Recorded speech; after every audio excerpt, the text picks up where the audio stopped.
تو نے باطل کو مٹایا اے امام احمد رضا، دین کا ڈنکا بجایا اے امام احمد رضا، دین کا ڈنکا بجایا اے امام احمد رضا۔ الحمدللہ رب العالمین، والصلاة والسلام علی سید الانبیاء والمرسلین، اما بعد فاعوذ باللہ من الشیطان الرجیم، بسم اللہ الرحمن الرحیم۔ الصلاة والسلام علیک یا رسول اللہ وعلی آلک واصحابک یا حبیب اللہ، الصلاة والسلام علیک یا نبی اللہ وعلی آلک واصحابک یا نور اللہ۔ حضرت سیدنا انس بن مالک رضی اللہ تعالی عنہ روایت کرتے ہیں، نبی ذیشان حبیب الرحمن صلی اللہ تعالی علیہ وآلہ وسلم کا فرمان رحمت نشان ہے کہ جس نے مجھ پر ایک مرتبہ درود پاک پڑھا، اللہ تبارک و تعالیٰ اس درود پاک کی برکت سے اس پر 10 رحمتیں نازل فرماتا ہے، اور جو مجھ پر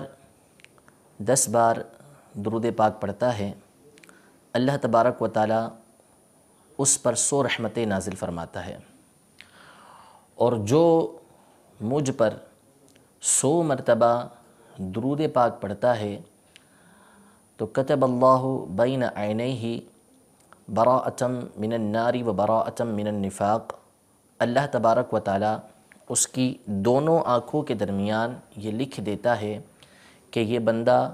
نفاق سے بھی بری ہے اور جہنم کی آگ سے بھی آزاد ہے، اور اللہ تبارک و تعالیٰ کل بروز قیامت اسے شہداء کے ساتھ اٹھائے گا، یعنی اس کا حشر جو ہوگا وہ شہیدوں کے ساتھ ہوگا۔ تو محبت کے ساتھ نبی کریم صلی اللہ تعالیٰ علیہ وسلم پر درود پاک پڑھ لیجئے۔ صلو علی الحبیب صلی اللہ تعالیٰ علی محمد صلی اللہ تعالیٰ علیہ وآلہ وسلم۔ میٹھے میٹھے اسلامی بھائیوں، مدنی چینل کے سلسلے فیضان اعلیٰ حضرت میں ہم حاضر ہیں، اور اس سلسلے کے اندر جیسا کہ آپ جانتے ہیں کہ ہم امام اہل سنت اعلیٰ حضرت امام احمد رضا خان فاضل بریلوی رحمۃ اللہ تعالیٰ علیہ کی ذات گرامی سے متعلق جو باتیں ہیں وہ سنتے ہیں۔ سیدی اعلیٰ حضرت امام اہل سنت رضی اللہ تعالیٰ عنہ کی جو ذات ہے اس کو اللہ تبارک و تعالیٰ نے جو برکتیں، جو رحمتیں عطا فرمائیں، اور جو تنوع اور مختلف علوم اللہ تبارک و تعالیٰ نے آپ کو عطا فرمائے تھے، وہ اس قدر تھے کہ محققین، ریسرچ کرنے والے ریسرچ کرتے رہتے ہیں، اور اعلیٰ حضرت کی زندگی کا کوئی نہ کوئی نیا پہلو سامنے آتا رہتا ہے۔ کئی پی ایچ ڈیاں اعلیٰ حضرت امام اہل سنت کی ذات پر ہو چکی ہیں، ہو رہی ہیں دنیا کی مختلف یونیورسٹیوں میں۔ تو اعلیٰ حضرت کی ذات کو مکمل طور پہ بیان کرنا، بلکہ ایک فن کے اندر ہی، ایک علم کے اندر ہی جو شان و شوکت اللہ تبارک و تعالیٰ نے آپ کو عطا فرمائی تھی، جو عروج، جو مقام آپ کو اللہ تبارک و تعالیٰ نے عطا فرمایا تھا، اسے ایک کیا چند مجلسوں کے اندر بیان کرنا بھی ممکن نہیں ہے، کیونکہ آپ اللہ تبارک و تعالیٰ کی نشانیوں میں سے ایک نشانی تھے۔ نبی کریم صلی اللہ تعالیٰ علیہ وسلم کا ایک معجزہ تھے کہ نبی کریم صلی اللہ تعالیٰ علیہ وسلم کی امت کے اندر اللہ تبارک و تعالیٰ نے ایسے افراد پیدا فرمائے ہیں، تو خود حضور علیہ السلام کی ذات گرامی کا کیا حال ہوگا۔ تو علماء نے آپ کو معجزۃ من معجزات النبی علیہ السلام لکھا ہے، یعنی آپ نبی کریم صلی اللہ تعالیٰ علیہ وسلم کے معجزوں میں سے ایک معجزہ تھے۔ اتنے علوم، اتنے فنون اللہ تبارک و تعالیٰ نے آپ کی ذات گرامی کو عطا فرمائے تھے کہ اس کے بارے میں علماء نے لکھا ہے تحقیق کے ساتھ، اور باقاعدہ گنائے ہیں اعلیٰ حضرت علیہ رحمہ کے علوم کی، جن پر آپ کو دسترس حاصل تھی، جن پر آپ کو مہارت حاصل تھی۔ تو وہ کسی کے نزدیک 70 ہیں، تو کسی کے نزدیک 55 ہیں، کسی کے نزدیک 100 سے زائد ہیں۔ جس نے جیسی تحقیق کی اس کے سامنے اعلیٰ حضرت رحمۃ اللہ تعالیٰ علیہ کے علوم کی اتنی ہی تعداد آتی چلی گئی۔ آج جس موضوع پر ہم نے امام اہل سنت کے علم کے حوالے سے سننا ہے وہ علم تفسیر ہے کہ اللہ تبارک و تعالیٰ نے امام اہل سنت امام احمد رضا خان فاضل بریلوی رحمۃ اللہ تعالیٰ علیہ کو علم تفسیر کے اندر کیسا مقام اور مرتبہ عطا فرمایا تھا، اس حوالے سے کچھ باتیں مختصراً ہم اپنے اس سلسلے کے اندر سنیں گے انشاءاللہ تبارک و تعالیٰ۔ اعلیٰ حضرت امام اہل سنت کے حوالے سے کئی باتیں ہمیں معلوم ہوں گی۔ سیدی اعلیٰ حضرت امام اہل سنت کے علوم تفسیر پر بات کرنے سے قبل ہم یہ جان لیں تفسیر کس علم کو کہتے ہیں، تفسیر سے مراد کیا ہے۔ تفسیر یہ نکلا ہے فسرہ سے، جس کا معنی ہوتا ہے کسی چیز کو ظاہر کر دینا۔ کوئی چیز بالکل جب صاف شفاف روشن ہو کر ہمارے سامنے آ جائے تو عربی زبان میں اس کو فا سین اور را فسرون سے تعبیر کرتے ہیں۔ تو اسی سے یہ تفسیر نکلا ہے کہ جس کے ذریعے قرآن کی آیات کے معانی ہمارے سامنے بالکل واضح ہو کر آ جاتے ہیں۔ تو تفسیر ایک ایسا علم ہے جس کے ذریعے سے قرآن کے جو معانی ہیں، قرآن کا جو مفہوم ہے، قرآن نے ہمارے سامنے کیا بیان کیا ہے، اس علم کے ذریعے جتنی انسانی قدرت ہوتی ہے اس علم کے ذریعے حاصل کیا جاتا ہے۔ یعنی قرآن کے جو معنی جو مفہوم حاصل کیا جاتا ہے وہ علم تفسیر کے ذریعے حاصل کیا جاتا ہے۔ تو تفسیر ایک ایسا علم ہے کہ جس کے ذریعے سے قرآن مجید فرقان حمید کے معنی اس کا مفہوم ہمارے سامنے واضح ہو کر آتا ہے۔ صحابہ کرام علیہم رضوان کے زمانے ہی سے تفسیر کا سلسلہ تھا، کیونکہ قرآن مجید فرقان حمید اللہ تبارک و تعالیٰ نے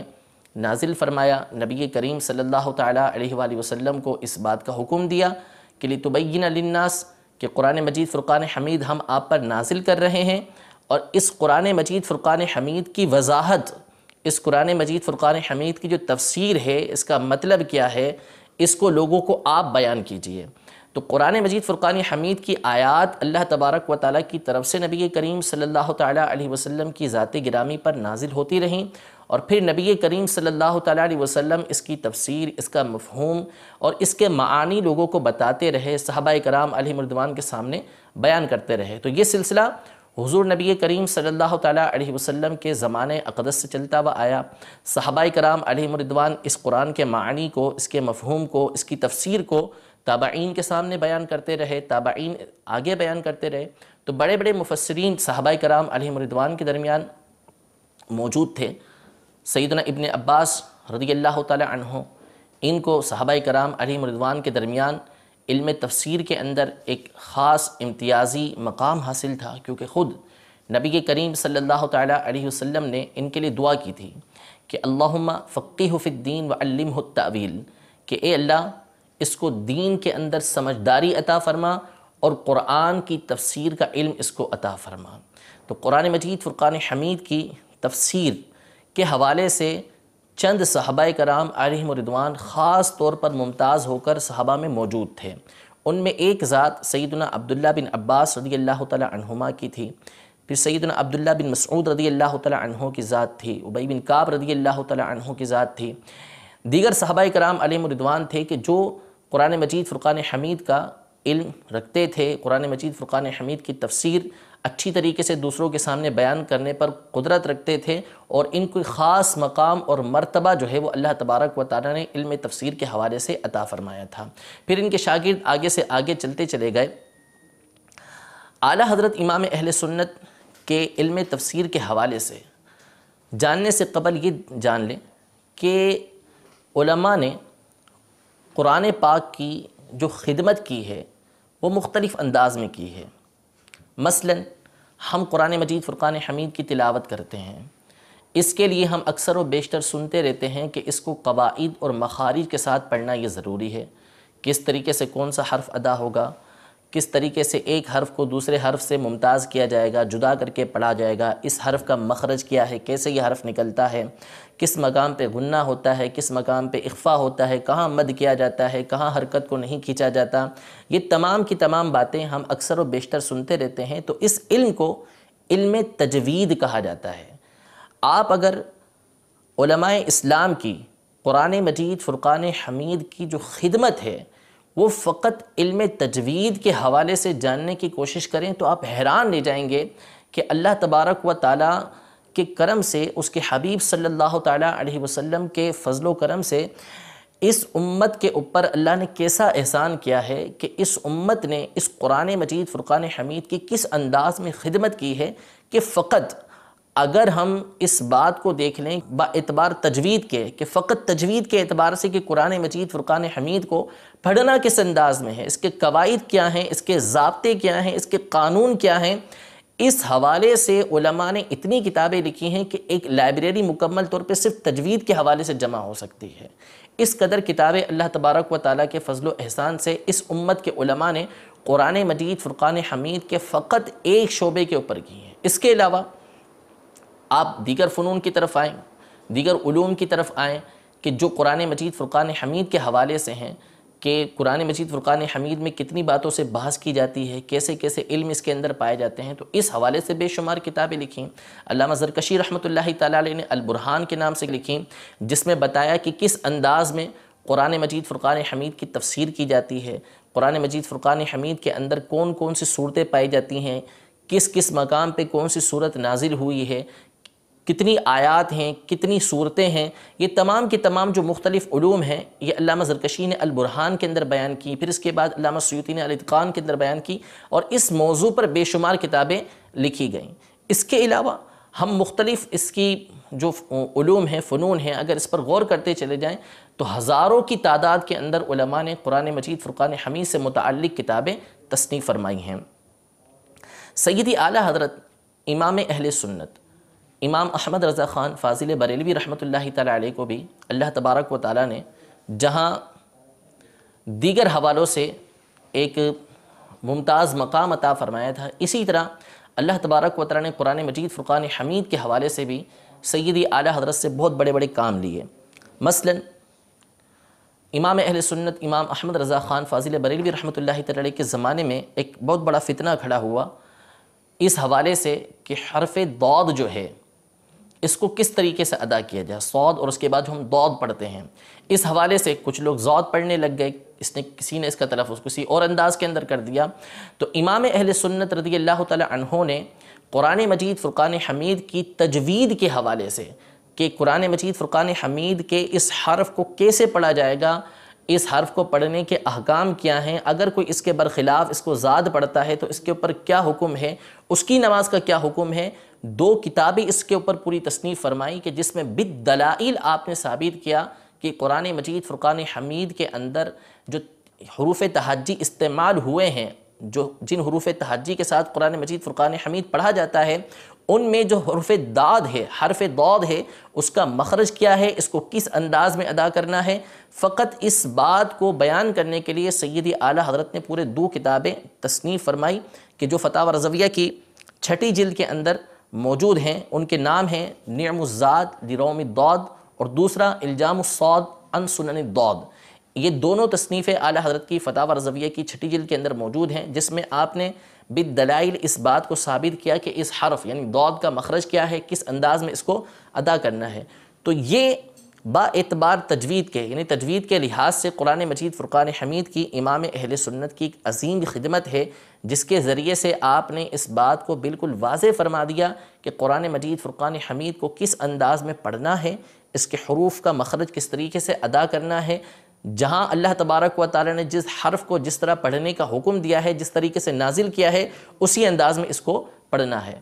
تو ایک لحاظ یعنی ایک اعتبار سے جو اعلیٰ حضرت کی قرآن مجید فرقان حمید کی تفسیر کے حوالے سے خدمت ہے وہ تجوید کے حوالے سے خدمت ہے، اور اس موضوع پر 2 کتابیں اعلیٰ حضرت نے تصنیف فرمائی جس کے نام آپ نے سماعت فرمائے۔ تو یہ فن تفسیر میں اعلیٰ حضرت کے ایک رفیع مقام کے اوپر، ایک بڑے مقام کے اوپر ہماری رہنمائی کرتا ہے۔ دوسرے اعتبار سے کہ ہم یہ دیکھیں کہ اعلیٰ حضرت کو علوم قرآن کے اوپر کس قدر مہارت حاصل تھی، کیسا مقام اور مرتبہ آپ کا علوم قرآن کے اندر تھا، تو میں نے آپ کے سامنے بیان کیا کہ علماء نے مختلف کتابیں اس حوالے سے تصنیف فرمائی ہیں کہ قرآن مجید فرقان حمید کے اندر کن کن علوم سے عام طور پر بحث کی جاتی ہے، اس کے ناسخ و منسوخ ہونے کے حوالے سے، یہ صورت مکی ہے، مدنی ہے، کون سی مؤخر ہے، کون سی جو ہے وہ پہلے آئی ہے، کون سی بعد میں آئی ہے، یہ تمام کی تمام باتیں اور اس کے علاوہ دیگر کئی باتوں کے اوپر بحث کی جاتی ہے، اور اس پر علماء نے مختلف کتابیں تصنیف فرمائی ہیں۔ تو سیدی اعلیٰ حضرت امام اہل سنت نے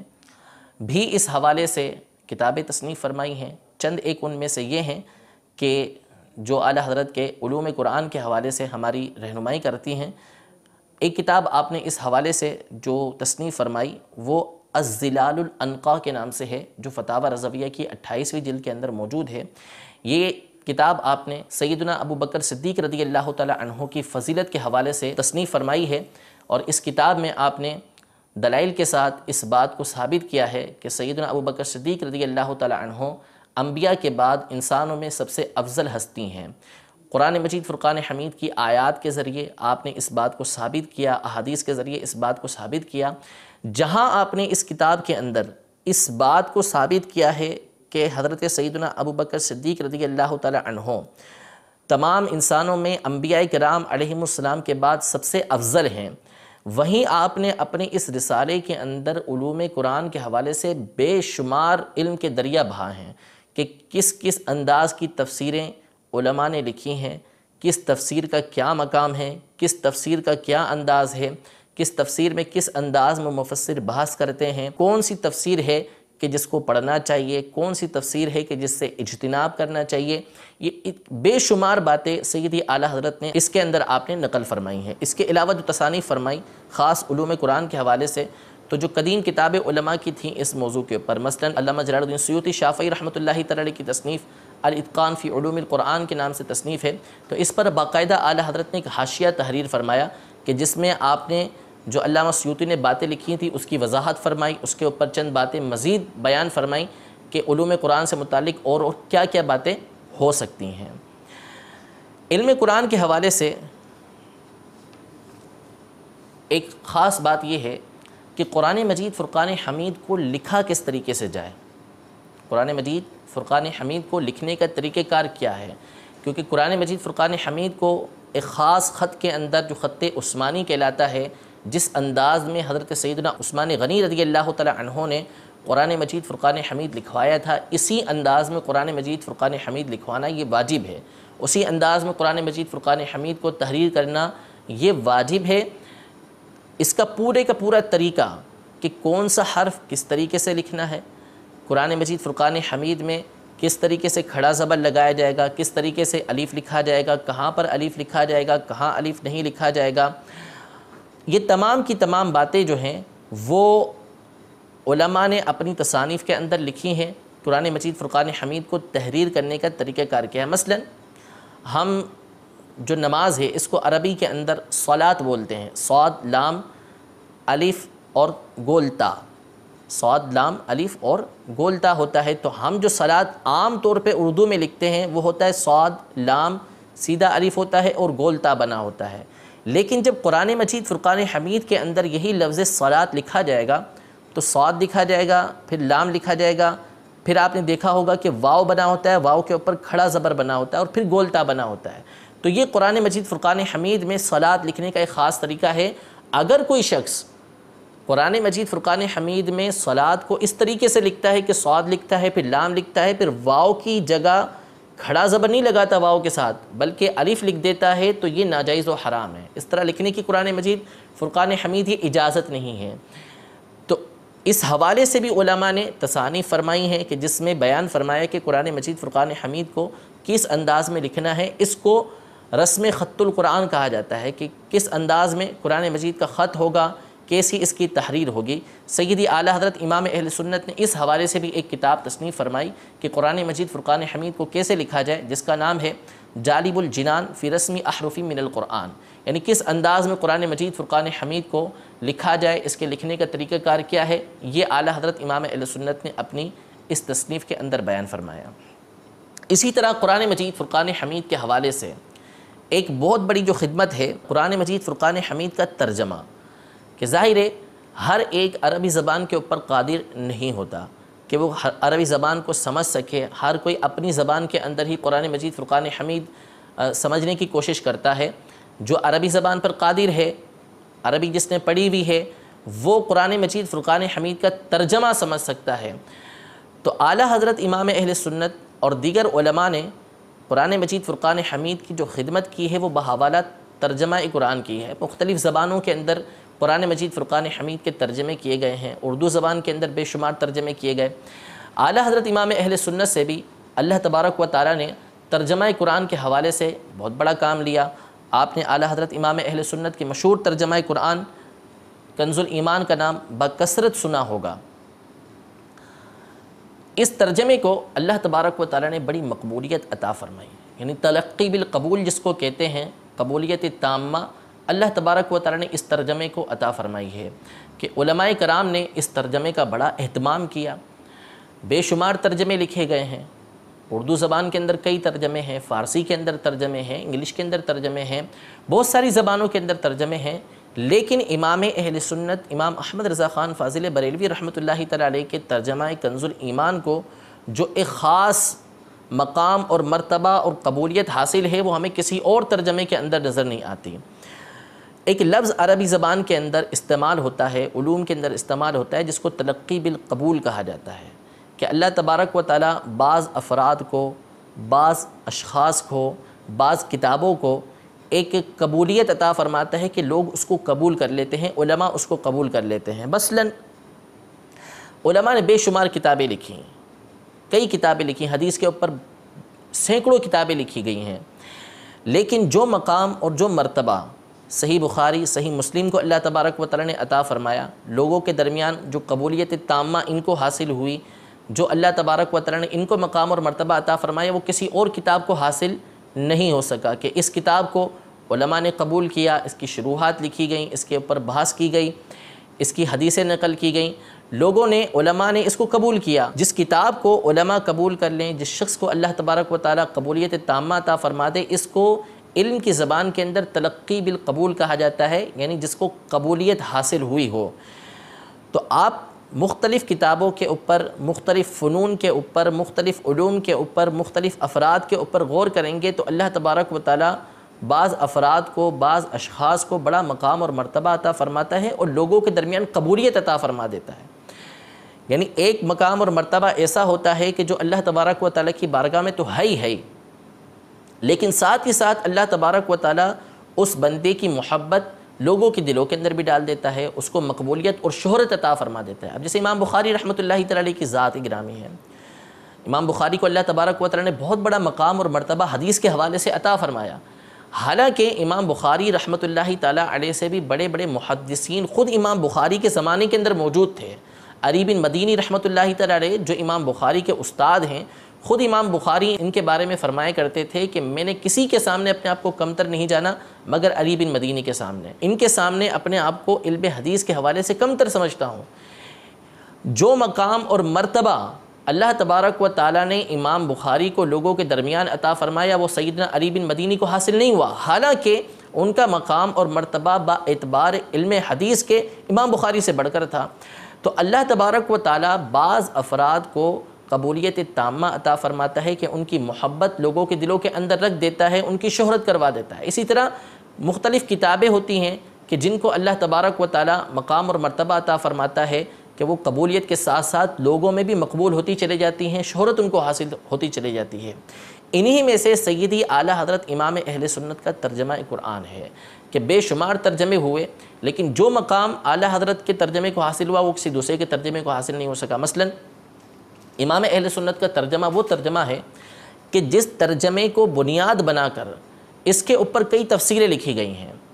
تفسیریں علماء مختلف لکھتے ہوئے آئے ہیں، لیکن ہر ایک اپنے اپنے ترجمے کرتا ہے اور تفسیریں لکھتا ہے، لیکن اعلیٰ حضرت امام اہل سنت کے ترجمے کو اللہ تبارک و تعالیٰ نے یہ قبولیت عطا فرمائی کہ علماء نے خاص طور پر اس کا اہتمام کیا اور اس کے اوپر تفسیریں لکھی۔ مثلاً صدر الافاضل مولانا نعیم الدین مراد آبادی رحمۃ اللہ تعالیٰ علیہ نے خزائن العرفان کے نام سے اس پر تفسیر لکھی۔ مفتی احمد یار نعیمی رحمۃ اللہ تعالیٰ علیہ نے نور العرفان کے نام سے اس کی تفسیر لکھی، اور پھر الگ سے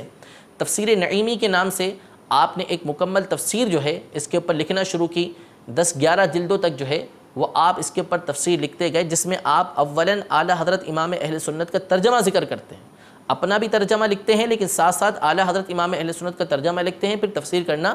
شروع کرتے ہیں۔ اس کے علاوہ مفتی اعجاز ولی رحمۃ اللہ تعالیٰ علیہ انہوں نے کنز الایمان کے اوپر تفسیر لکھی، مفتی خلیل میاں برکاتی رحمۃ اللہ تعالیٰ علیہ نے اس کے اوپر تفسیر لکھی۔ مزید دعوت اسلامی کی طرف سے جو ہے وہ تفسیر صراط الجنان جو ہے وہ کنز الایمان کے اوپر لکھی جا رہی ہے۔ تو اللہ تبارک و تعالیٰ نے ترجمہ کنز الایمان کو یہ قبولیت عطا فرمائی ہے، یہ مقام عطا فرمایا ہے کہ علماء نے باقاعدہ اس ترجمے کو بنیاد بنا کر جو ہے وہ تفسیریں لکھی ہیں۔ اس کے علاوہ مزید ہم اس کے اوپر غور کریں کہ اللہ تبارک و تعالیٰ نے کنز الایمان کو جو مقبولیت عطا فرمائی ہے، لوگوں کے درمیان قبولیت عطا فرمائی ہے، اس پہ غور و فکر کریں تو ہمیں معلوم ہوگا کہ ہمارے علماء نے، ہمارے عوام نے کنز الایمان کو کس طریقے سے قبول کیا ہے کہ لاکھوں کی تعداد کے اندر کنز الایمان شائع ہوتا ہے، حتیٰ کہ ہم دیکھتے ہیں کہ وہ لوگ کہ جو نظریاتی طور پر اعلیٰ حضرت سے کسی طریقے کا اختلاف بھی رکھتے ہیں تو وہ بھی کنز الایمان کی قبولیت کی وجہ سے اس کنز الایمان کو شائع کرنے پر مجبور ہوئے، اور انہوں نے باقاعدہ کنز الایمان کو شائع کر کے جو ہے اس کو جو ہے بیچا بھی ہے۔ تو اس سے کنز الایمان کی مقبولیت ہمارے سامنے آتی ہے کہ عوام نے اس کو کیسے قبول کیا ہے کہ دیگر ترجموں کے مقابلے میں اس ترجمے کو ترجیح دی ہے۔ پھر مزید ہم غور کریں تو علماء نے جہاں دیگر ترجمے کیے ہیں، ساتھ ہی ساتھ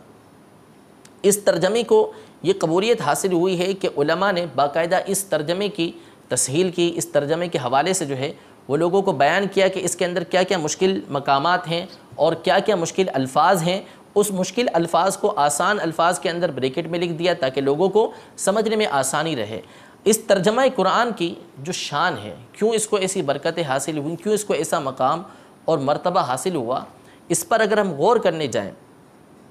اور اس کی ہم بیسک پر جائیں، اس کی بنیاد پر جائیں، تو ہمیں معلوم ہوتا ہے کہ اس ترجمے کے حوالے سے اعلیٰ حضرت امام اہل سنت کی احتیاط کیسی تھی۔ اعلیٰ حضرت کے زمانے میں ترجمے کافی سارے ہو چکے تھے اور ان ترجموں کے اندر بڑی خرابیاں موجود تھیں۔ کسی کے اندر لغوی غلطی ہے، لغت کے اعتبار سے غلطی ہوتی تھی، تو کسی کے اندر جو ہے وہ شرعی اعتبار سے غلطیاں آ رہی تھیں۔ تو صدر الشریعہ بدر الطریقہ مولانا امجد علی اعظمی رحمۃ اللہ تعالی علیہ نے اعلیٰ حضرت کی بارگاہ میں عرض کی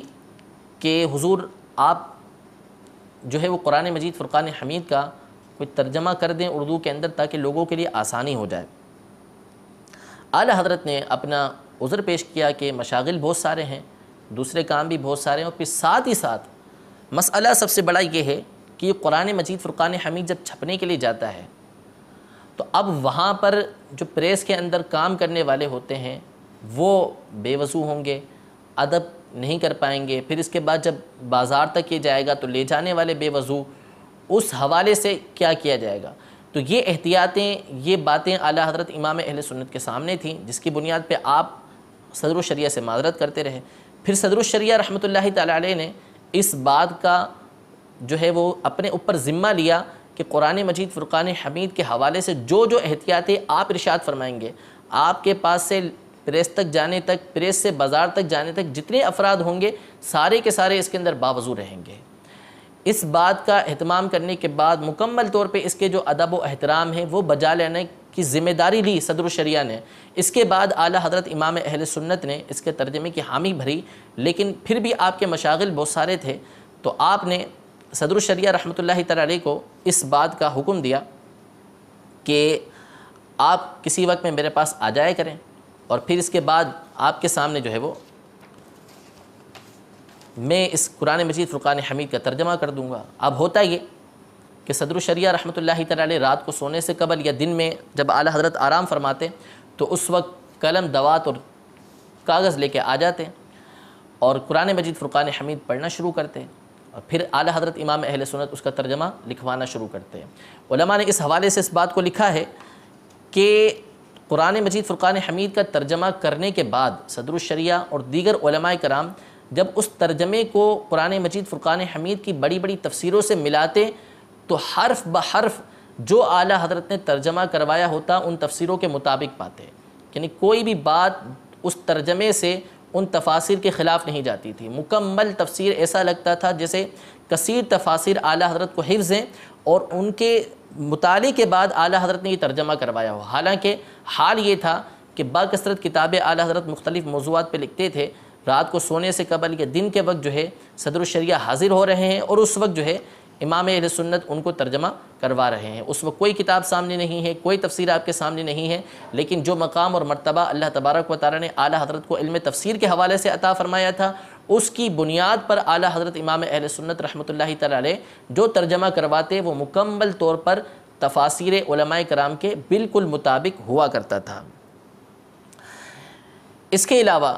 جو خدمت علماء کرام نے علم تفسیر کے حوالے سے کی ہے وہ یہ ہے کہ جیسے میں نے عرض کیا تجوید کے حوالے سے کی کہ قرآن مجید فرقان حمید کو کس طریقے سے پڑھنا ہے، قرآن مجید فرقان حمید کے اندر کون کون سے علوم کے اوپر بحث کی جاتی ہے اس حوالے سے کی ہے، ترجمہ قرآن کے حوالے سے کی ہے۔ اسی طرح جو ایک بنیادی خدمت علماء کرام نے تفسیر کے حوالے سے کی ہے اور جس کو ہمارے یہاں عام طور پہ تفسیر کہا جاتا ہے کہ تفسیر ہے کیا، یعنی قرآن مجید فرقان حمید کے جو معانی اور مفہوم ہیں، جو اس کے علوم ہیں، جو اس کے شان نزول ہیں کہ کس وجہ سے یہ نازل ہوئی ہے، اس آیت سے کیا کیا باتیں ثابت ہوتی ہیں، اس میں کیا کیا احکام ہیں، اس حوالے سے علماء کرام نے سینکڑوں اور ہزاروں کی تعداد کے اندر کتابیں تصنیف فرمائی ہیں۔ 100 جلدوں کے اندر علماء کی تفسیریں ملتی تھیں۔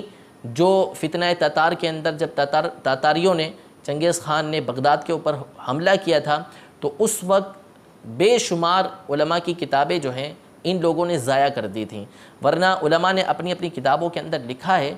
کہ کئی کتابیں کئی تفسیریں ایسی تھیں کہ جو علماء نے 100 جلدوں کے اندر اس سے بھی زائد جلدوں کے اندر تصنیف فرمائی تھیں، لیکن وہ اس طرح کے فتنوں کے اندر دیگر باتوں کی وجہ سے وہ ضائع ہو گئیں۔ خود امام عبد الوہاب شعرانی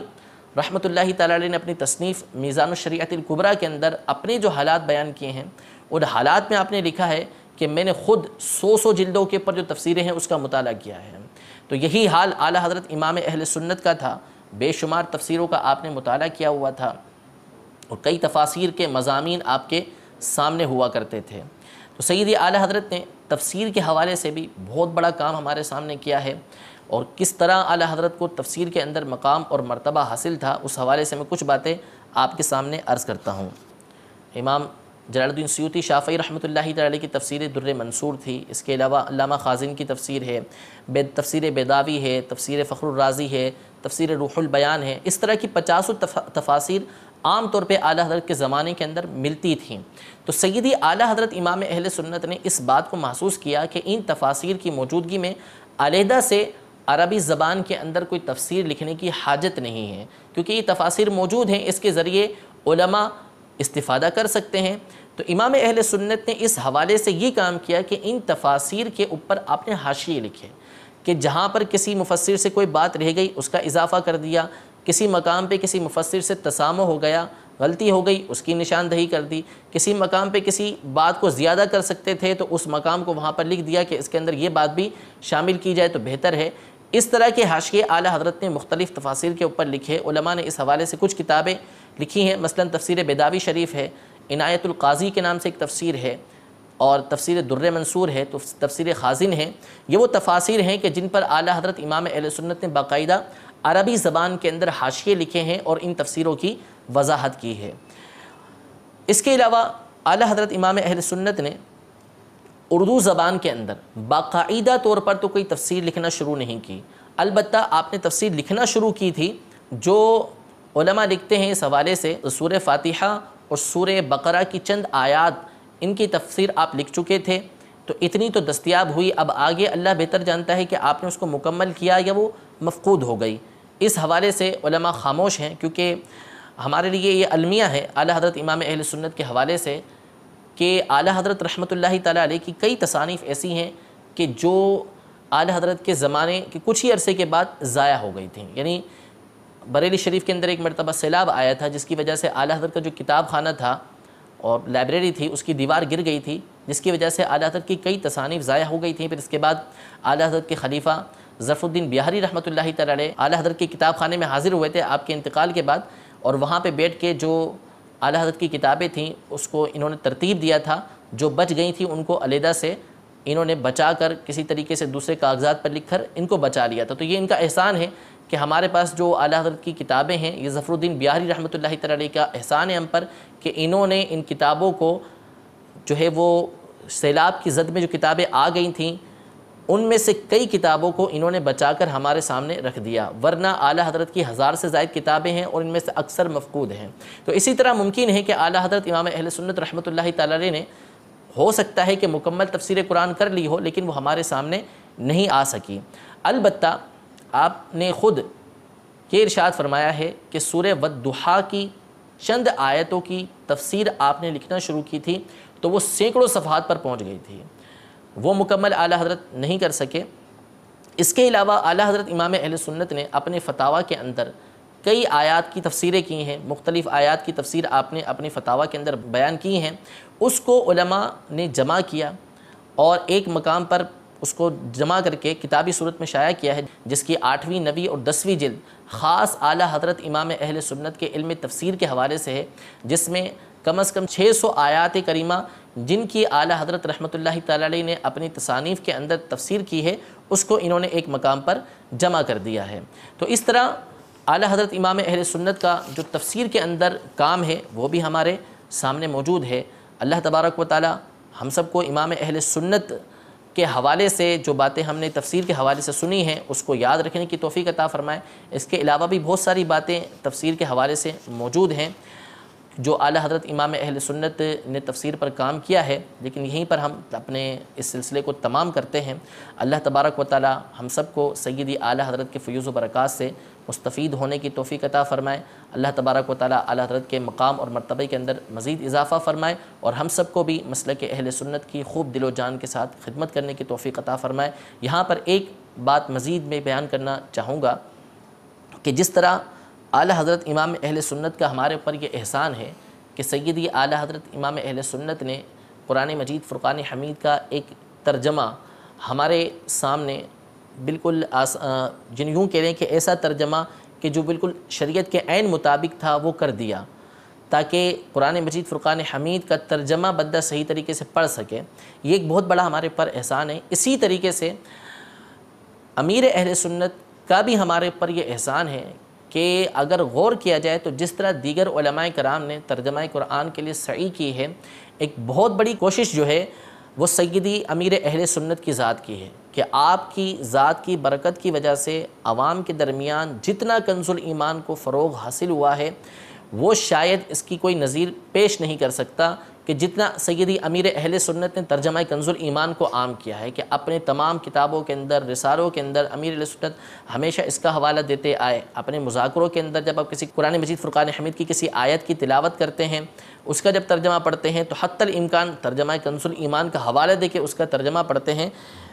جگہ جگہ امیر اہل سنت نے ترجمہ کنز الایمان کو عام فرمایا۔ یہ بھی امت کے اوپر امیر اہل سنت کا ایک بہت بڑا احسان ہے۔ رب العزت جل وعلا ہم سب کو دعوت اسلامی کے مدنی ماحول کے اندر استقامت عطا فرمائے، دین متین کی خدمت کرنے کی توفیق عطا فرمائے۔ آمین بجاہ النبی الامین صلی اللہ تعالی علیہ وآلہ وسلم۔ تو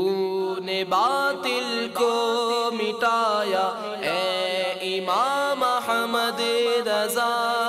دین کا ڈنکا بجایا اے امام احمد رضا، دین کا ڈنکا بجایا اے امام احمد رضا۔